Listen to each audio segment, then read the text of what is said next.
Oh, wow, look at all this traffic. Ben Rhodes is leading the way. I think Roger's going to try to use that draft to drive on the inside of Mozak and turns down in the corner and just gets loose. Yeah, there it is right there. I'm not even sure that truck would even go all the way down to the bottom. Tried to get to the bottom, wasn't able to do it. Does a nice job of minimizing any damage. They were battling inside the top 10 for 9th when it all went wrong right there. Taylor Gray. But watch him use the gas, Phil. Oh, He's yeah. on that throttle right Hard there. on the 18 takes the side force away from the 9. Being on the door, you saw the rear of it wiggle. Oh, big impact, Rick. 7. And top of the screen. Just carrying. You can see he turns to the bottom. Knows he's carrying way too much speed. Wow, a big, big impact. And that's why the safer barriers have that foam behind them. And I've mentioned the wrecks. And a couple cars up into the wall. One of those is the 43 of Ryan Ellis. Of Williams underneath him, and then, you know, the 3 wide, 4 wide going into the corner. Contact with the 31. Up the racetrack he goes. Saw the 42 of Leland Honeyman also collected in that, the 19-year-old. It's been that type of year for the 31 of Parker Utzloff. Just, you name it. If there's a wreck at any point, whether it's their doing or somebody else. He's going to clear the 5. Now he has second. That's going to make the task. Oh, the slide. The 51 of Jeremy Clements. Caution comes back out. I couldn't tell if there was contact. Well, I see the donut on the right side door. So I wonder if the 98 who was at the top maybe tried to squeeze him down a little bit. Or maybe he was already spinning. It's really hard to tell. He was 26th. Wow. That is such a hard shot. Yeah, it's a big impact. I mean, that's the thing about this place. I hate to use the word routine, but that is what we see most wrecks here look like. And, man, they are all big, big impacts.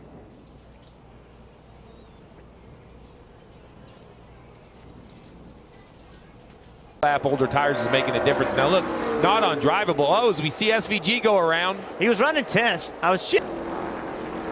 Let's see what happens. Wow. Oh, boy.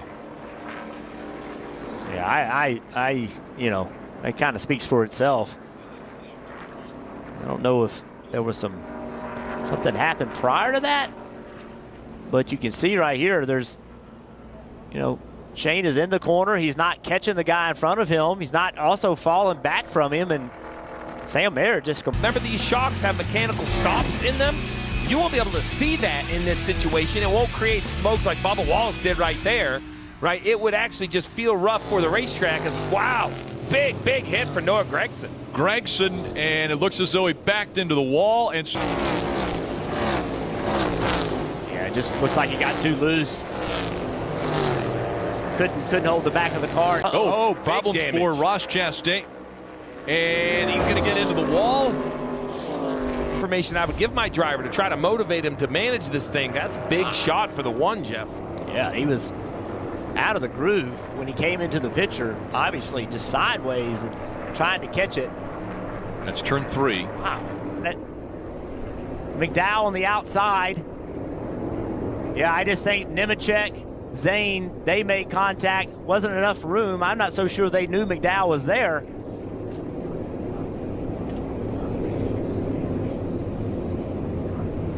Yeah, just Nemechek up the racetrack into Zane, then Zane into McDowell, and those two got the worst of it. That's a contact with the inside wall. It's actually a great view of that inside wall, Jeff. You know, at the beginning of the show, Rick, you and I talked about some of the huge wrecks here. We saw Elliott Sadler, one of the most famous on this backstretch. Pocono made huge improvements years ago of lining this entire inside, and why you think it's crazy because the wall's closer. You know, they don't get in the... Green. No help. He has helped you.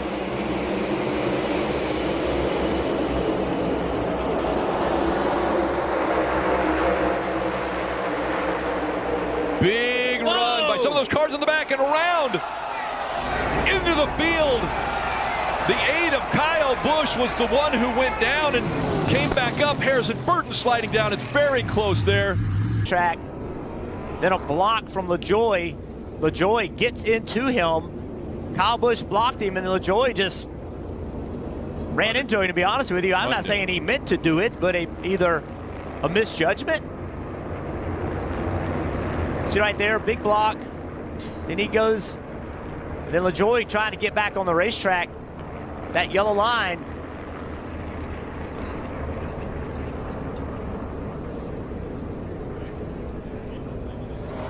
There we see him sliding right back in front of the field. Yeah, all these guys just along for the ride. He misjudged it, gets into Kyle Busch. There's the block. Now I got to get back, and around he goes. And I'll tell you, I agree with Jeff that I don't believe he did it on purpose, but it's kind of hard to defend misjudging using your right front fender. You're still bottom of 3, middle of 4 now. Middle of 4. Bracket, hang on here, hang on. Jeff, it almost sounded like, did he hit the rev chip? Like it was a weird sounding sound. I mean, there's a lot going on there. I mean, it doesn't matter, but a little bit of understeer. Now let's listen here through 3 and 4. Oh my God, right at turn in. Well, my first thought was there any chance that it's just the rear wing at the end of this season? Catherine Legg off at turn 4. Has gone up in the high line trying to go around the 45. And this is points paying races. You got to be in that mentality, because when you go to bed tonight, you wake up, you're going to do it again tomorrow. Double points paying weekend.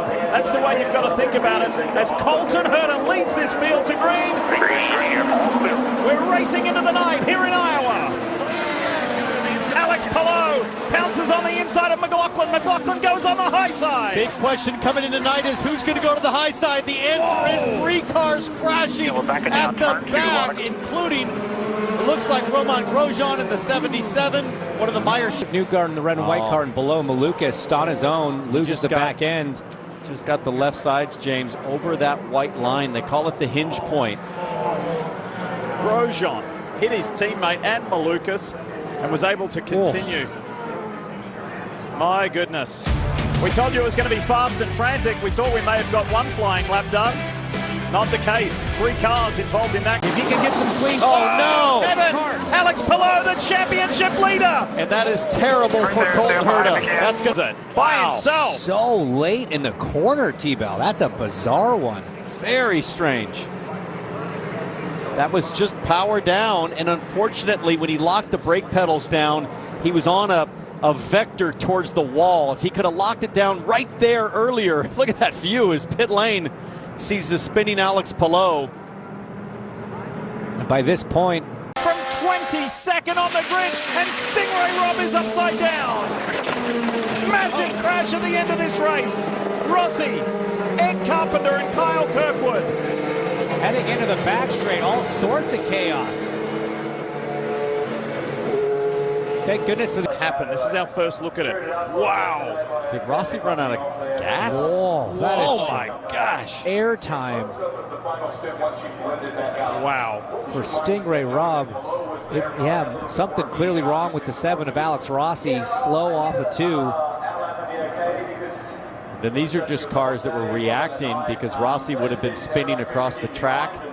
And I'm sure Kyle Kirkwood and Ed Carpenter. Here's another angle. I mean, yeah, Edge is losing it on his own. Same with Kyle Kirkwood, just getting on the brakes. When you see an IndyCar in the air upright like that, you tend to react in ways that might not be normal. Stingray coming back to you here, lap car.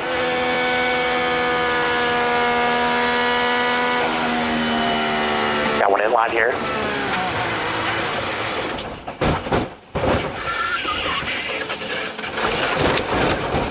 Really slow going into 1.